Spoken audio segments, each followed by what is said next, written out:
What's good YouTube, it's DBTown24 here, back to you guys with another review video. Before I get into the review itself, I have a few things I wanted to talk about. So, I did do an unboxing on these. The unboxing turned out shit, so I'm not going to upload the unboxing. I'm just going to kind of do the review. So sorry about that for those of you who really love the unboxings. I love doing them, but that one really did not turn out well at all, so I just kind of scrapped it. Next thing, let's go ahead and talk about this Tiffany release before I get into the review. Oh my god, this was one of the definitely one of the hardest releases I've ever tried to get on Nike.com. In my opinion, it was the hardest, even out of the Dornbecker 5s. This release fucked Nike.com up.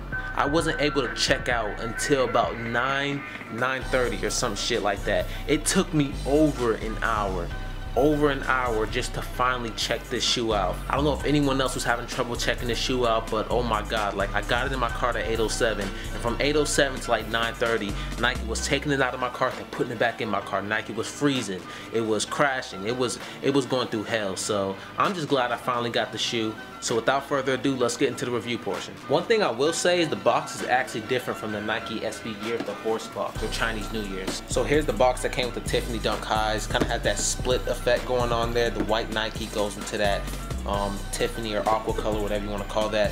Nike SB on the front, the black side over here. As far as the label for you guys, I do want to focus that.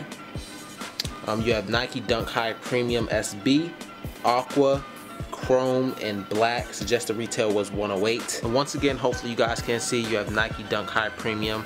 These were picked up from Nike.com. So here's my little invoice / receipt. Overall thoughts on the shoe, guys. I think the shoe overall is pretty dope. Quality on them is it's definitely not nothing I would brag about. It's not terrible, but like I said, it's just But the overall build, the stitching, and just the overall look of the shoe is definitely A1. So as you guys can see, you have the white midsole right here, and of course the black Nike SB bottoms. You have that chrome Nike swoosh right here, and it does of course wrap around to the other side. And in my opinion, the feature that definitely makes these Tiffany's so like dope is this this wannabe crocodile or alligator print, whatever you want to call this shit. For those of you wondering, no, it's not real crocodile or alligator print. I'm not even sure if it's real leather. It doesn't feel nothing great. I will say, because I've heard some people say that this material and this material are the same thing. In my opinion, I actually think this black part feels a little bit better than this part.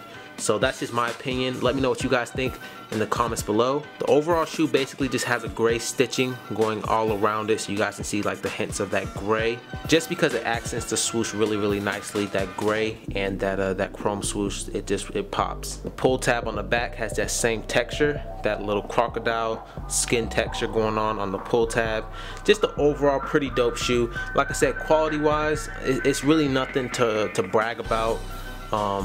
If I do show you guys like this what they're calling aqua, this color, the aqua panels, this quality right here, oh man, I don't know, man. It definitely does not feel like they put much of an effort in quality with this shoe.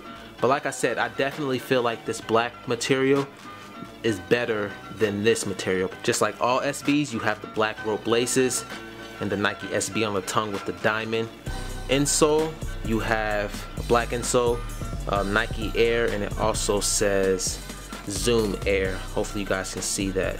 I mean, you can't really see it, but I mean, you kind of can. There it is right there. And of course, I can't forget the extra set of laces. So they do come with the Tiffany aqua laces. So I'm gonna be keeping the black ones in. I feel like this is doing a little bit too much for me.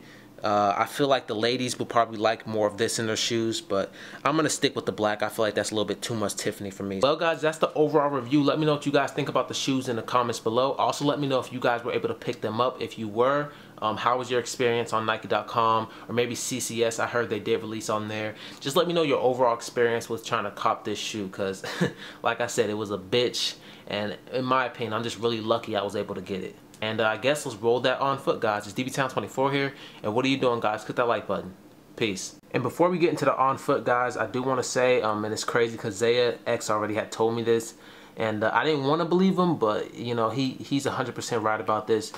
These Tiffany highs really are not that comfortable. I would give it maybe a 7 at best, but it's about something right here Similar to the powder blue 3s, that's just really uncomfortable. And I'm gonna assume it's this black material like kind of pushing on your foot, because it's like hard around, like around where the laces are.